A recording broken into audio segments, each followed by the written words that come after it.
खाली बसूया. Praise the Lord. Praise the Lord. हम आज का वचन निकालेंगे। आजचं वचन पाहूया. हम निकालेंगे यिर्मयाह अध्याय 23 उसका 23-24। यिर्मयाह अध्याय 23 त्याचं वचन 23 आणि 24. Jeremiah chapter 23-24। यिर्मयाह अध्याय 23 त्याचं वचन 23 आणि 24. जेरेमिया यिर्मयाह चैप्टर 23 अध्याय 23 वर्स 23-24। त्याचं 23 आणि 24. यहोवा की वाणी है, क्या मैं ऐसा परमेश्वर हूँ जो दूर नहीं निकट ही रहता हूँ। फिर यहोवा की वाणी है, क्या कोई ऐसे गुप्त स्थानों में छिप सकता है कि मैं उसे न देख सकूं? क्या स्वर्ग और पृथ्वी दोनों मुझसे परिपूर्ण नहीं है? परमेश्वर म्हणतो, मी जवळचा मात्र देव आहे आणि दूरचा देव नव्हे काय. परमेश्वर म्हणतो, माझ्या दृष्टीस पडणार नाही अशा गुप्त स्थळी कोणाला लपता येईल काय. मी आकाश व पृथ्वी व्यापून राहत नाही काय, असे परमेश्वर म्हणतो. अब प्रार्थना करें। आपण प्रार्थना करूया. पवित्र पवित्र करुणामय प्रेमी पिता, वचन की सेवा को हम आपके हाथों में देते हैं। आपका वचन क्या ही सुंदर, क्या ही पवित्र, क्या ही शुद्ध है। इसलिए वचन हम ध्यान से सुनने के लिए और जो हम सुनते वही पालन करने के लिए तू सहायता करना। वचन हम ध्यान से समझने के लिए मदद करना। प्रभु ऑलरेडी इन्होंने बहुए वचन सुना है, लेकिन यहाँ पर यहोवा का भी वचन सुनने के लिए मदद करना। ये मेरी खास विनती है प्रभु, आप दया रखना। प्रभु इन्हें जो समझने की शक्ति देना, ग्रास्प करने की शक्ति देना, इन्हें ग्रहण करने की तू शक्ति देना, ये मेरी विनती है प्रभु, दया रखना। धन्यवाद देती हूँ यीशु के नाम से, आमीन। Praise the Lord. Praise the Lord. Hallelujah. Hallelujah. प्रिय, हम देखते हैं कि यिर्मयाह में यिर्मयाह एक भविष्यवक्ता है। आणि आपण पाहतो यिर्मयाह एक भविष्यवक्ता आहे, संदेश आहे. परमेश्वर का चुना हुआ है। देवाचा निवडलेला आहे. उस काल में इस्राएलियों ने परमेश्वर को छोड़ दिया था आणि त्या काळामध्ये इस्रायली लोकांनी देवाला सोडलं और होतं. इसी कारण से परमेश्वर ने यिर्मयाह भविष्यवक्ता के द्वारा बात किया। आणि याच कारणामुळे देव यिर्मयाह संदेशाच्या द्वारे त्या लोकांशी जैसे बोलला. मैंने अभी थोड़े समय पहले कहा कि कल हम भविष्यवाणी के बारे में देखेंगे और भविष्यवाणी, तो अगर आप इसी अध्याय का जो 21 वचन पढ़ोगे, 21 और वचन, आणि या संदेशाचं जर तुम्ही 21 वचन वाचलं, मी या संदेशांना पाठवले नाही तर ते धावत सुटले, मी त्यांच्याबरोबर बोललो नाही तरी त्यांनी संदेश दिला. पण ते माझ्या मित्रमंडळात असते तर त्यांनी माझी वचने माझ्या लोकांना विदित केली असती आणि त्यांना त्यांच्या दुष्ट मार्गातून व त्यांच्या कर्मांच्या दुष्टतेपासून फिरवले असते. परमेश्वर भविष्यवक्ताओं के द्वारा, यानी परमेश्वर किसी को चुनता है और उसे अपना नबी यानी भविष्यवक्ता चुनता है और उसके फोटो से बात करता है ताकि उसके लोग क्या हो जाए, तू मार्ग से फिर जाए, बुरे मार्ग से फिर जाए. आणि देव कोणातरी व्यक्तीला निवडतो, त्याला संदेश म्हणून निवडतो आणि देव त्याच्याद्वारे लोकांशी बोलतो. का बोलतो? कारण का लोकांनी वाईट मार्गांपासून फिरून देवाकडे यावं. तो परमेश्वर ऊपर से बात कर सकता है, आणि देव डायरेक्ट वरून बोलू शकतो. लेकिन मनुष्य समझ नहीं पाएंगे और डर भी जाएंगे. आणि ते काय माणसांना समजणार नाही आणि माणसांना ते ऐकू पण इसलिए येणार नाही. मनुष्य की भाषा समझता है। इसलिए परमेश्वर उन्हीं लोगों में से उन्हीं का एक व्यक्ति चुनकर उसके फोटो में अपने शब्द डालता है और उनसे बात करता है. आणि माणसांना माणसांचीच भाषा समजते म्हणून त्यांच्यामध्येच एका माणसाला देव निवडतो, त्यांना संदेश म्हणून निवडून देव काय करतो, देव त्याच्याशी बोलतो आणि तो त्या लोकांपर्यंत देवाची देवाणी परमेश्वर पोहोचवतो. आगे क्या करने वाला है ये बातें तो बताता ही है, लेकिन वो व्यक्ति को उद्धार देने के लिए और उसके जो बुरे काम है, मनुष्य जो बुरे काम करता है उन्हें कौन बताएगा? कोई बताता है? एक इंसान दूसरे इंसान को उसने जो गलती की बताएगा तो क्या होता है? बुरा लगता है ना, झगड़े हो जाते हैं ना, गुस्सा आ जाता है, आता है. आप ही अगर सोचो आप कोई पाप कर रहे हो, समजा तुम्ही उदाहरणार्थ कोणतं पाप करताय, किसी पाप में फंसे कोणत्या पापात तुम्ही फसलेले और आहात आपका बात मुझे आके किसी ने बता दिया आणि तुमची गोष्ट ती कोणीतरी येऊन मला तो सांगितलं, मैंने आपको बोला ऐसा नहीं करने का, अच्छा नहीं, ये नहीं, ऐसा करके आपको डांटा, मग मी तुम्हाला ओरडली, तुम्हाला समजवलं, प्रार्थना किया तुमच्यासाठी प्रार्थना और केली फिर आपको प्रेयर में रखा और आपको हमेशा वॉच रखना. आणि मग तुमच्यासाठी वॉच प्रार्थना रखना जरूरी होता है ना. नेहमी तुमच्यावरती मी पेहरा ठेवला. का कारण ते बघणं खूप तो गरजेचं आहे. आपको आपके बारे में जिसने बोला, तो जिसने भी आके मुझे बोला, आपको अच्छा लगा होगा उस व्यक्ति को, आप पसंद करोगे उस व्यक्ति को. आणि ज्या व्यक्तीने तुमच्याबद्दल येऊन मला सांगितलं मग तो व्यक्ती तुम्हाला आवडेल का? हाँ, नहीं पसंद करोगे. नाही आवडणार. आपको क्या लगेगा? तुम्हाला काय वाटेल माहिती क्या आहे? लगेगा? काय वाटेल? हाँ? चुगली लगेगी, चुली लगायली, चुगलखोर, और अजून मुझसे प्यार नहीं करता, मुझ पर बहुत जलता है. आणि मला प्रेम नाही करत, माझ्यावरती खूप जळण करतो, जळमुगडा. हाँ, जब देखेगी ना, और बहनें बोल रही, आप लोग बोलो ना, जलन हो गया है, गुस्सा है, जलन आ रहा है, और मेरे से घृणा करता है। हाँ, मुझसे घृणा करता है, मुझे पसंद नहीं करता ना, इसलिए अब जाके बोला। हाँ, सही है, हाँ, पिन मारा, पिन मारलं. ये। लेकिन मुझे बताइए, मला सांगा, वो आपसे सचमुच ऐसा था जो हमने अभी बोला, या वो आपसे प्यार करता? आणि तो खरंच जे आपण बोललो तसं तो तुमच्याशी वागतोय की तो खरंच तुम्हाला प्रेम करतो? आप बताएं।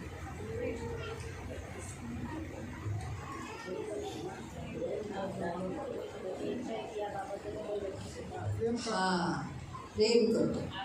तो त्याची इच्छा आहे की तुम्ही त्या पापातून सुटावं, तुमचा आत्मा वाचवावा, तुम्ही नरकात जाऊ नये, म्हणून ती व्यक्ती तुमच्याबद्दल माझ्याकडे येऊन सांगते.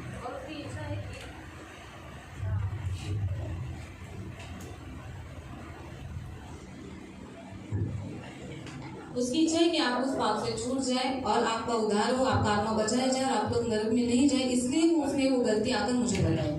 परमेश्वर भी अपने दासों के द्वारा आणि देव त्यांच्या दासांच्या द्वारे आपसे बात करता है, आणि तुमच्याशी बोलतो, हमारे पाप बताता आपले है. पापच सांगतो.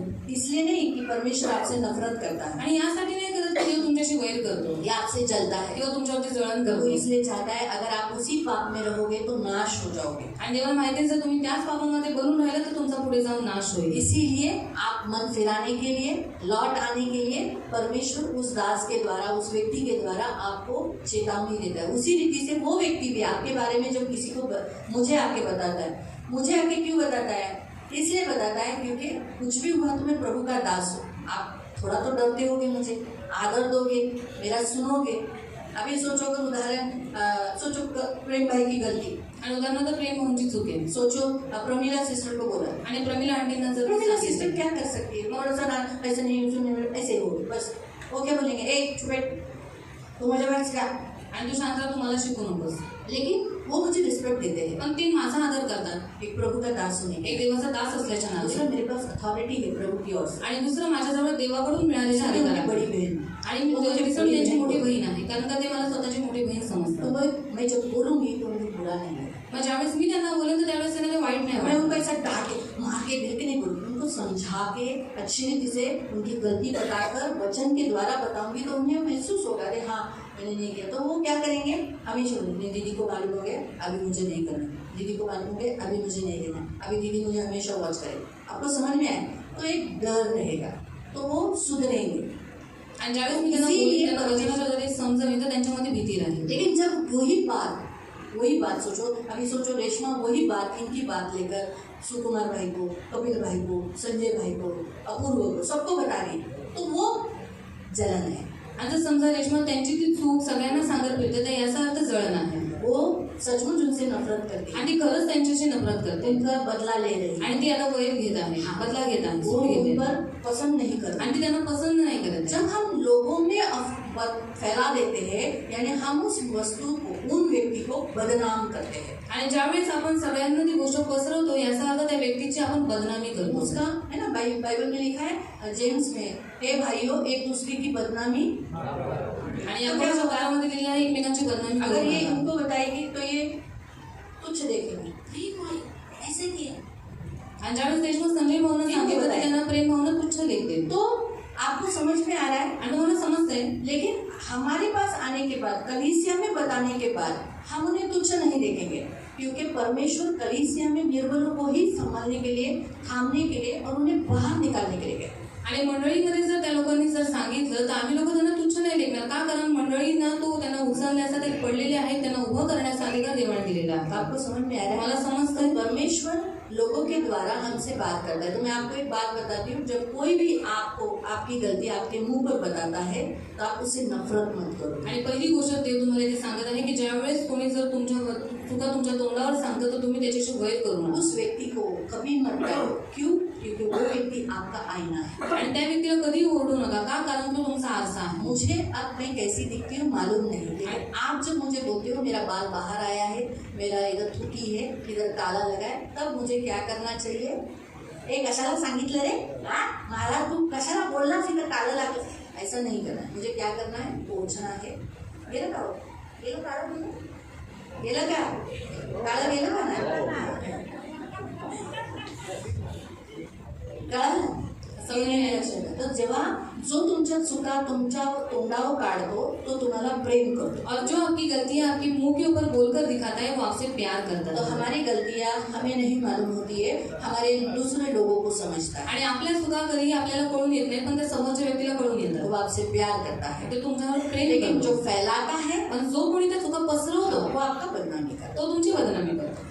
मालूम हुआ? हमारा तो समझ उसके गया. लिए भी उपाय है. आप हमें आगे बताओ, हम उस व्यक्ति को समझाएंगे, उन्हें डांटेंगे. आणि त्याच्यावरती पण उपाय आहे. त्या व्यक्तीचं नाव येऊन तुम्ही आम्हाला सांगा, आम्ही त्या व्यक्तीला समजवू किंवा आम्ही त्यांना तो ओरडू. आपकी गलतियां, आपके पाप कोई अगर हमें बताता है ताकि आपको सुधारने के लिए बचाने, तो आप उनसे अपना बैरी मत समझना. आपसे प्यार कर रहा है इसीलिए आपको आपकी गलतियां हमें बता रहा है. आणि तुमच्या चुका किंवा तुमचं पाप जर कोणी आम्हाला येऊन सांगतं तर त्या व्यक्तीशी वैर करू नका. का? कारण का त्यांची इच्छा आहे की तुम्ही सुधारावं म्हणून ते तुम्हाला प्रेम करतात म्हणून ते तुम्हाला तो समजवतात. इसीलिए हम देखते हैं कि इस यिर्मयाह को इसीलिए चुना गया था क्योंकि इस्राएली लोग भटक गए थे, मूर्ति पूजा में फंस गए थे और परमेश्वर से बहुत दूर हो गए थे. आणि इर्मियाला देवाने यासाठी निवडलं होतं कारण इस्रायलची लोक खूप भटकून गेलेले. ते लोक मूर्तिपूजा करत होते, देवापासून दूर झाले होते. और इसीलिए 23 और 24 में परमेश्वर यहाँ अपने बारे में बताता है, मैं कौन परमेश्वर हूँ. आणि म्हणून 23 आणि 24 वचनामध्ये देवी ते सांगत आहे की देव हा कोण देव आहे. यहाँ 23 और 24 में परमेश्वर अपने बारे में आपको और मुझको आज बता रहा है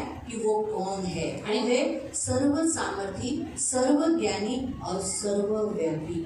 आणि देव 23 आणि 24 या वचनाच्या द्वारे देव तुम्हाला आणि मला सांगत आहे की तो कोण आहे. तो सर्वज्ञानी सर्वव्यापी परमेश्वर आहे. हाँ, वो मूर्ति नहीं. आणि तो मूर्ती वो नाही एक जगह पे है तो यहीं पर है तो यही देख रही है, ऐसे नहीं. आणि जी एका ठिकाणी ठेवलेली आहे की फक्त एकाच ठिकाणी बघते तसा तो नाहीये. वो सर्वव्यापी है. तो सर्वव्यापी उसके आहे आंखों से कोई सृष्टि, कोई भी भाग छुपा हुआ आणि नहीं त्याच्या है. डोळ्यांपासून कोणतीही सृष्टी कोणताही भाग असा लपलेला नजदीक नाही. का ही नहीं देखता, वो दूर का भी देखता आणि तो है. फक्त जवळच नाही बघत, तो लांबचं सुद्धा हाँ, बघतो. वो स्वर्ग से, आप अभी स्वर्ग से पृथ्वी कितनी दूर है? आणि स्वर्गापासून पृथ्वी किती दूर आहे.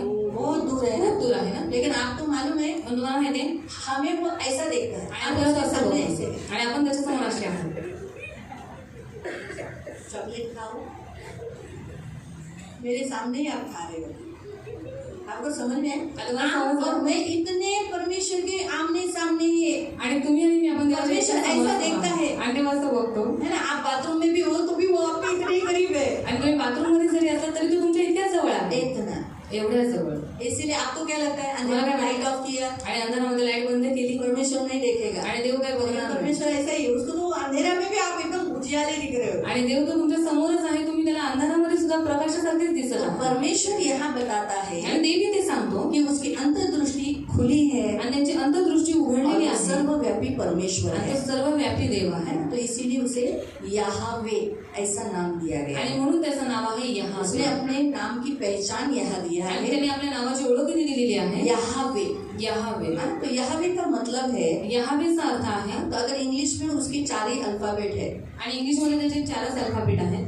कैपिटल में कॅपिटलमध्ये Y, Y, H, H, W, W, H. H. इसका प्रोनाउंसिएशन हम नहीं कर सकते आणि और इसमें कुछ भी व्यंजन अंदर नहीं डाले गए हैं. आणि याचं उच्चारण आपण नाही करू शकत कारण का त्याच्यामध्ये काही दुसरे व्यंजन नाही टाकले. लेकिन इसको हम क्या कर सकते हैं, इसे मुंह के द्वारा, शब्द के बिना शब्द के द्वारा इसे प्रोनाउंस कर सकते हैं. आणि बिना शब्दाच्या द्वारे आपण त्याचं उच्चारण करू शकतो. तो वाई और एच मिलकर वाय आणि एच मिळून और वो जो डब्ल्यू और एच आणि डब्ल्यू आणि एच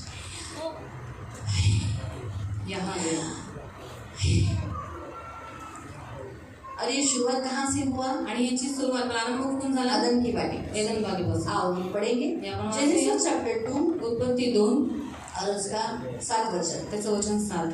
परमेश्वर ने कहा कि आओ हम अपने स्वरूप में मनुष्य को बनाए. आणि देव म्हणाला या आपण आपल्या प्रतिरूपाचा मनुष्य निर्माण और करू. इसीलिए परमेश्वर ने अपने प्रतिरूप का आणि स्वतःच्या प्रतिरूपात. पहला इंसान बंदर आणि पहिला माणूस माकड नहीं था, नव्हता, वो इंसान ही तो था. माणूसच होता. तो बाइबल हमें बताता है बायबल आपल्याला सांगते मनुष्य का मुंह बहुत 100 मुंह 100 बातें. आणि 100 तोंड तर 100 गोष्टी. इसीलिए परमेश्वर ने हमें इस पृथ्वी में बाइबल दिया है ताकि हम इसी पर विश्वास करें. आणि और म्हणून ये देवाने जितनी आपल्याला पवित्र शास्त्र दिलेलं आहे की आपण याच्यावरतीच विश्वास ठेवा आणि हे जिवंत आहे. आहे ये झूठा नहीं है। आणि हे खरा आहे, हे खोटा जिवंत नाही आहे. आणि हे जिवंत आहे. लोग बदल जाएंगे, लोक बदलतील, मर ते जाएंगे, मरतील कितने सालों से अभी है। आणि किती वर्षांपासून और देवाचं पवित्र जिन्होंने शास्त्र इन्हें आहे. मिटाने का कोशिश किया वो मिट गए, आणि ज्या लोकांनी ह्याला संपवायचा प्रयत्न केला ते स्वतः संपले. लेकिन अभी भी ये है। पण देवाचं वचन अजूनही आहे.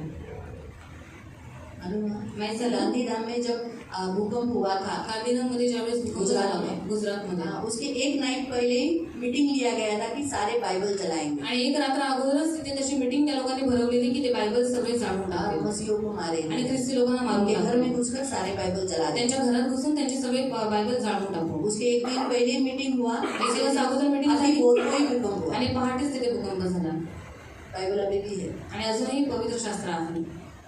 मालूम है? तो इसीलिए इस संसार में आप किसी पर भी विश्वास मत कर, आणि ह्या जगामध्ये तुम्ही कोणावरही विश्वास ठेवू नका. लेकिन यीशु मसीह पर और बाइबल पर जरूर विश्वास। आणि येशू ख्रिस्तावरती आणि त्याने दिलेल्या वचनावरती नक्की विश्वास क्योंकि ठेवा. बाइबल कहता है कारण बायबल सांगतं परमेश्वर बदलता नहीं। की देव कधीही बदलत नाही, बाइबल कहता है बाइबल यीशु सांगतं बदलता नहीं। की येशू बदलत नाही.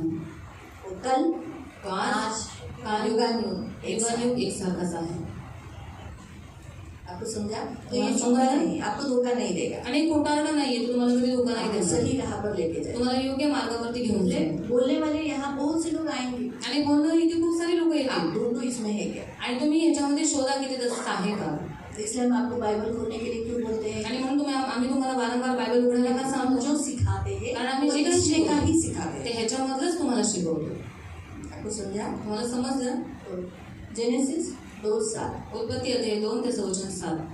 मग परमेश्वर देवाने जमिनीतील मातीचा मनुष्य घडवला. हाँ, उसने मिट्टी से मनुष्य को बनाया, आदम को बनाया, पुरुष को बनाया। तो पहला पुरुष बनाया गया, फिर व त्याच्या नाकपुड्यात जीवनाचा श्वास उसके घुसला. नाक, ये जो पुड़ी है, नाकपुड़ी में श्वास, अपना खुद का श्वास, अपना खुद का श्वास यानी परमेश्वर का श्वास। तो आज हमारे नाकपुड़ी में हम क्या करते हैं?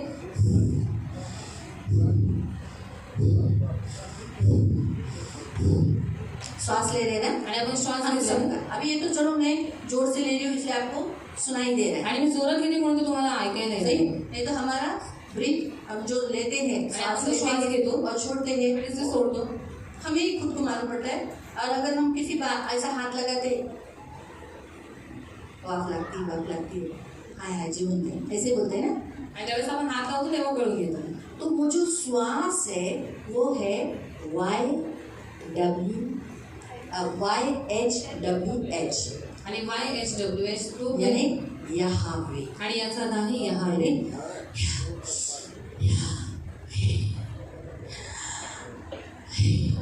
इसलिए आज हम जो जिंदा है पण आज आपण जे जिवंत वो आहोत परमेश्वर का नाम लेने से जिंदा है। ते देवाचं नाव घेतल्या कारणामुळेच आपण जिवंत इसलिए आहोत. जब इंसान मरता है, म्हणून ज्यावेळेस माणूस जब मरतो उसका लास्ट ब्रीथ होता है, आणि शेवटचा श्वास जेव्हा त्याचा तब वो असतो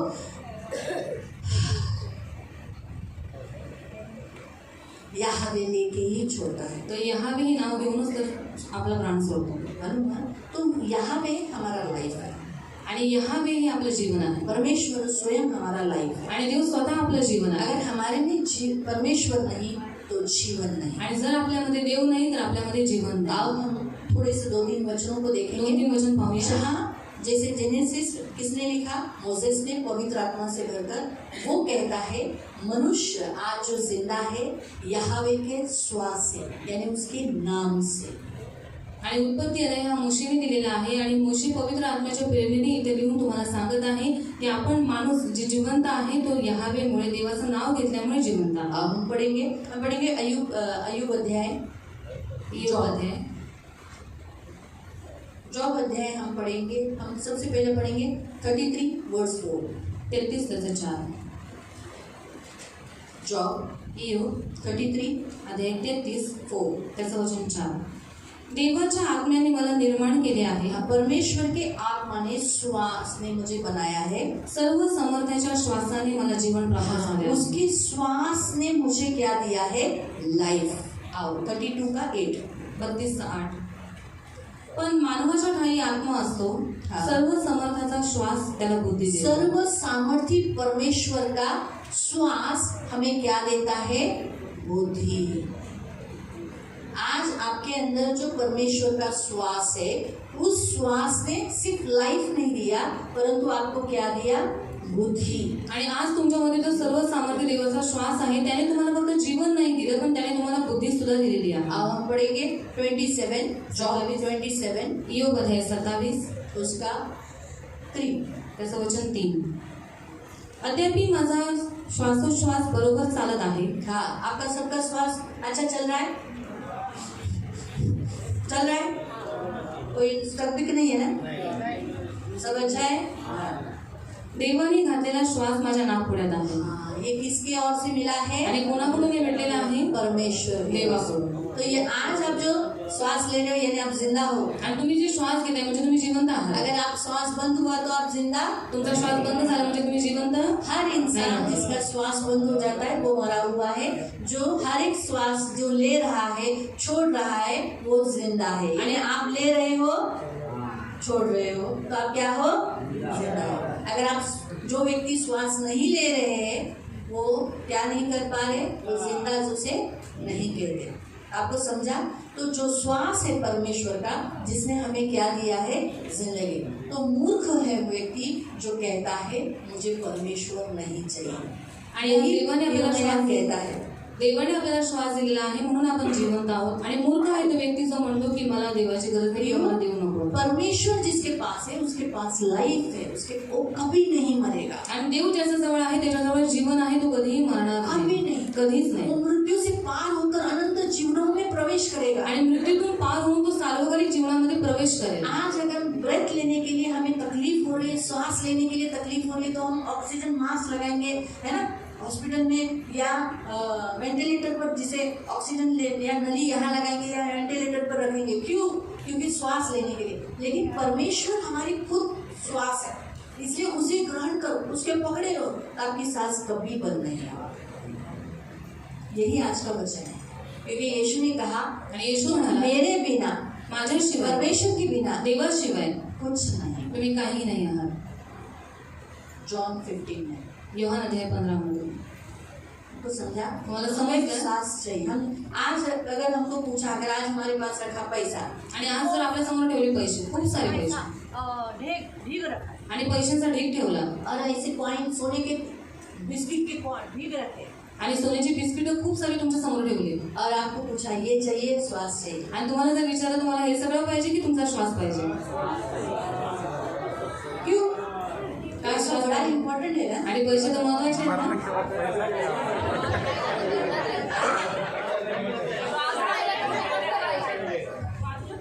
श्वास ही नहीं है तो पैसा क्या काम करा. आणि जर श्वास परमेश्वर ही नहीं तो पैसा क्या काम करा. जर देवच नाहीये तर पैसे परमेश्वर काय ही काम? नहीं जर देवच तो नाही सोना क्या काम तर का. सोनं काय काम असतं. परमेश्वर ही नहीं तो काम किस काम का. आणि जर देवच नाहीये तर काय म्हणजे तुमचं काम आहे ते काय काम असतं? जर देव आहे तर सगळं आहे. श्वास है श्वास आहे तो ले सकते हैं. तर ते तुम्ही घेऊ शकता. अगर श्वास ही नहीं है जर श्वासच नाहीये कैसे ले सकते हैं? मग कसं तुम्ही त्या सगळ्या गोष्टी घेऊ शकाल. 1 रुपया तक आणि 1 रुपया सुद्धा हमारे सांस को बढ़ा नहीं सकता. ते आपल्या श्वासाला आपल्या आयुष्याला वाढवू नाही शकत.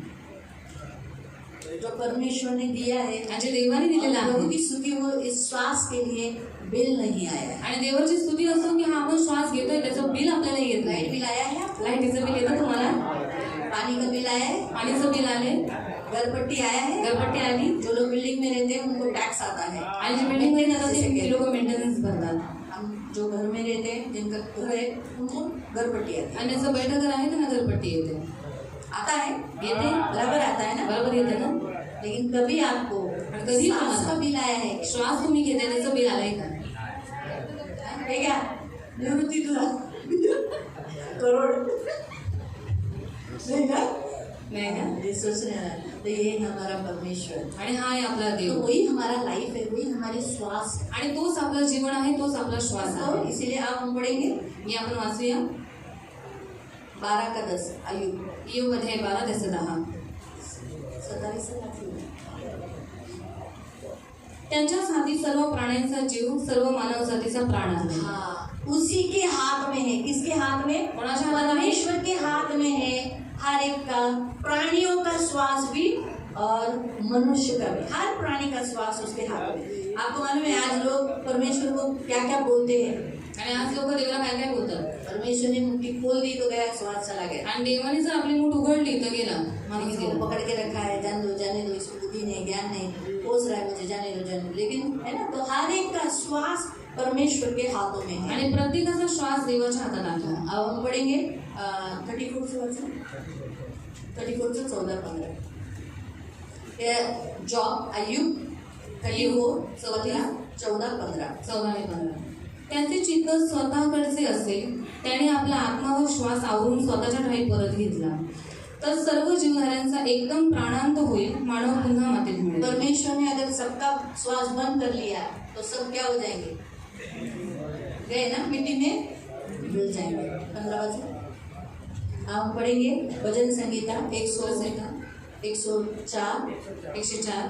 29-30 29 साम स्तोत्र संहिता 104 अध्याय 104 और 29-30 29-30 और कोई निकाले आइज़ाया 42 यशाया 42 उसका 5। त्याचा 5. तू आपले तोंड लपवतोस तेव्हा ते व्याकुळ होतात.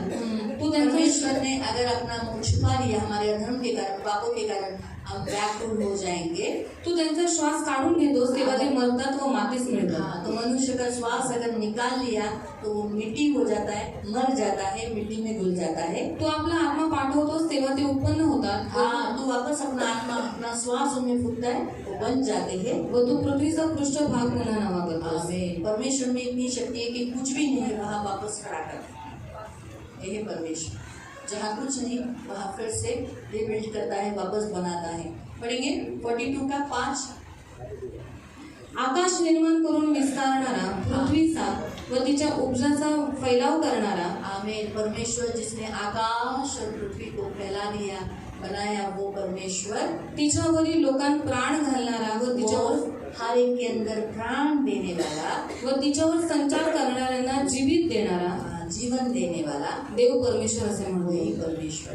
इसलिए प्रियो परमेश्वर को पकड़े रखो, परमेश्वर को कभी मत छोड़ो। आणि म्हणून देवाला पकडून ठेवा, त्याला कधी अगर सोडू आपको नका. कुछ बातों को छोड़ना पड़ा, छोड़ दो। जर काही गोष्टी सोडाव्या लागल्या तर त्यांना सोडा. परमेश्वर को कभी मत पण छोड़ो। देवाला कधीही सोडू नका, परमेश्वर ही आपके साथ है। कारण देवच तुमचा श्वास आज आहे. परमेश्वर आपको कहता है, आपके सामने बड़ी नौकरी रोको, धन रोको, पैसा रोको, लड़की रोको, लड़का रोको, आदमी रोको, बीवी रोको, माँ बाप रोको, कोई भी कितना भी हो, लेकिन आप पहले अपने आप श्वास रहा तो इन सबके पास सांस ही नहीं है, तो इन सबके पास कुछ भी नहीं है।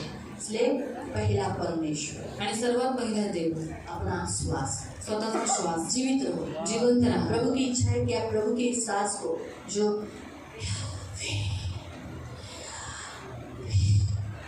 इसे थाम लो।